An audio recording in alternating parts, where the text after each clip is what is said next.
This artwork is extravagantly sensual. The artist presents us a familiar everyday form: teacup, saucer, spoon, forms so familiar we hardly notice them. Now we do, though. Covered in fur, the objects activate the viewer's desire to touch, stroke, and caress this furry vessel. Imagine it filled with warm liquid placed on your lips.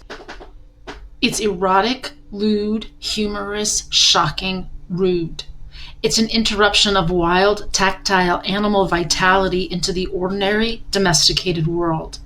It demonstrates that you cannot understand an artwork just as concepts, stories, and ideas. Artworks exist first and foremost as a sensory experience. These are still life paintings, a term traditionally used for depictions of inanimate objects. Apples, grapes, pears, flowers inherently appeal to our sense of sight, touch, taste, but the artwork goes further. It orchestrates an entire sensory world using artistic elements such as color, light, line, shape, form, space, texture, arrangement. Space is one important artistic choice that each of these artists made differently. Clara Peters crowds her space with intricate abundance. Zhu Da allows space to breathe by keeping it as open and undefined as possible. Both are paintings of fruit, but each artist has a different aesthetic approach to the placement of the fruit within a pictorial space. The study of the arts is called aesthetics. The word aesthetic is often used to mean the beautiful, but actually its root meaning comes from the Greek for sense perception. Anesthesia is the numbing of sense perception, as when you receive anesthesia before surgery. Aesthetics, art, awakens the sense perceptions.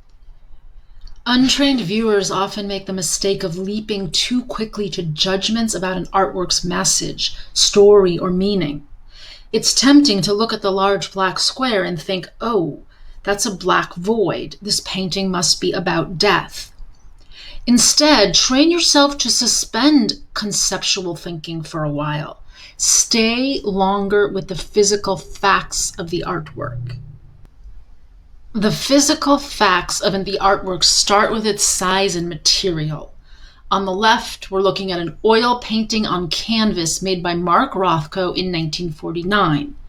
On the right, we see a cotton quilt made by Martha Knowles and Henrietta Thomas in 1843.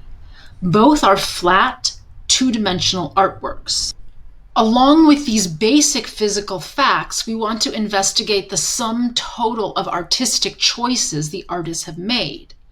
We do this by analyzing the artworks using technical terms in a process called formal analysis.